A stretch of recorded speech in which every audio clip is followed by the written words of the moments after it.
Hey guys, Mitko here from DN Models, and today I will introduce you to the newest airbrush I just bought.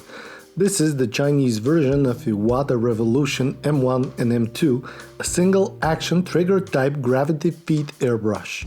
Lowest Iwata price for the Revolution that I found online was close to $200, and surprisingly for me, I bought this airbrush for a total of $25 delivered to my address.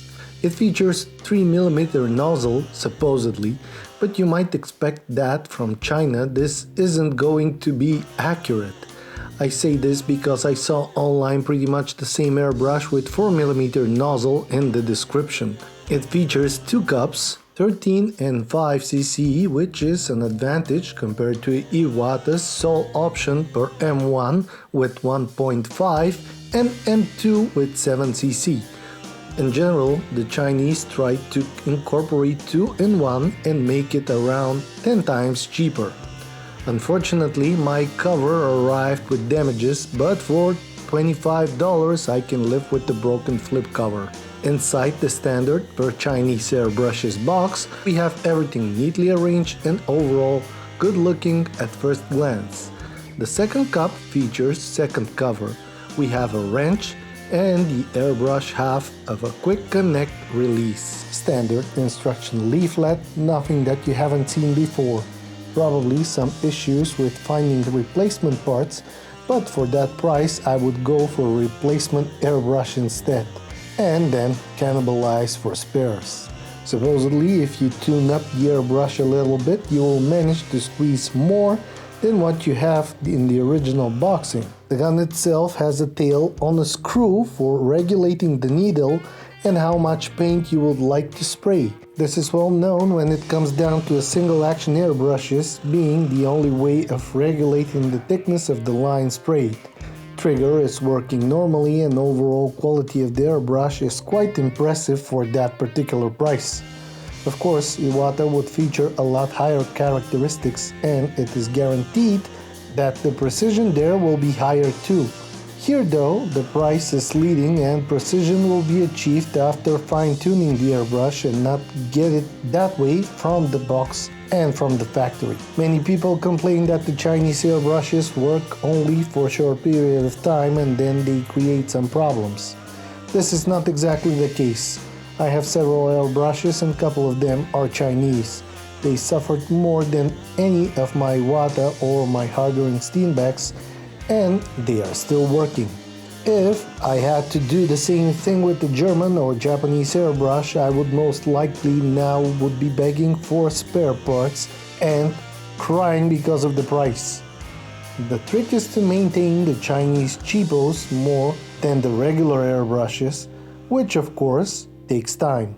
However, this time repays itself for the money you spent, and if you manage to fine-tune your airbrush with polishing the needle a little bit, manage to center the nozzle properly, then everything should be just fine. The airbrush that we have here, as I've said, is a competitor of either Iwata's Revolution M1 or Revolution M2, but with the two cups in the set, we probably should consider it a competitor for both M1 and M2 at the same time. As you can see, it is a quite heavy chunk of metal, that being in grams here. Many will like that because it fits their hands properly, others might not enjoy that much. I think it is okay, consider that I will use it for rougher paint jobs. Testing the airbrush appeared to be a very pleasant process too. In all the cases shown, I'm using Tamiya paint with IPA, and you can see the specific mixes. The pressure is of great importance too, of course. Have in mind that I bought this airbrush with one sole goal, to use it for primers and varnishes mostly. 1 out of 20 cases I might spray paint over something. For paint I have double action guns though. That being said, I was quite surprised the first time I used the thing here, since it surpassed my expectations with a lot. It creates a fine lines, and even though it doesn't atomize the paint perfectly, it is doing the job fine enough. It's also important to say that I haven't used it with properly diluted and stirred paint, which is essential, and tests you witness here were made in rather cold environment. With that said, you can see for yourself that even with poor paint preparation and cold air around, the gun handles things quite nicely, and most importantly, it hasn't been tuned yet. Primers show several different characteristics, but the results I am getting here can assure me that there will be no issues whatsoever, especially with finer primers like Alclad 2 series for example. I've noted a couple of splatters during the process of testing. That wasn't unexpected, just the contrary. The wrong pressure, the paint being too thick or too thin, and the temperature, of course. The whole surrounding environment can quickly and easily create an imbalance which can ruin your work.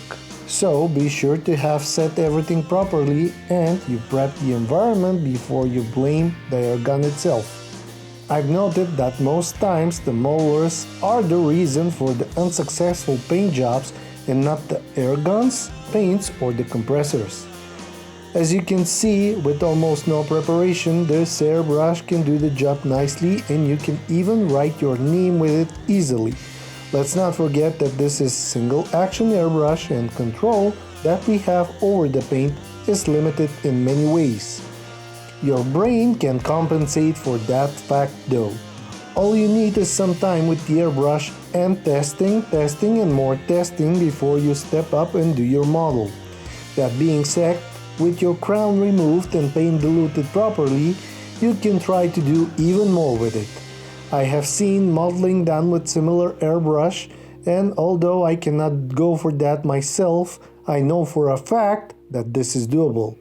After all, there were times when having an airbrush like this one was pure miracle, let alone having double action one. Most of the viewers from Eastern Europe and all ex-Eastern Bloc know what I'm talking about. In conclusion, this is Revolution competitor and costs 10 times less. I know that many will say, yeah, but it's not genuine, and you might be right. But 10 times the price is not a good investment from whatever standpoint you are having. Imagine those two versions of Iwata being perfect, and now imagine that however bad that Chinese Cheapo might be, you will have 10 air guns from which parts you can assemble one decently working and still have spares. That being said, I feel the need to remind the skeptics that from the get-go this airbrush works just fine. If you make $100 per hour, it might not be a problem for you to get a single action airbrush for primers, but most of the people out there make that amount per day or even more, and I rather spend that on proper dual action and cut the damages buying this one instead. Thank you for watching, I hope you enjoyed the review. Feel free to comment, like and subscribe. Stay tuned for more, I have plans for 2 more airbrushes this year. This airbrush left me surprised, as I bet you are too. Again, hope you enjoyed it. Comment down below, let's talk about this airbrush, and I will see you in the next one.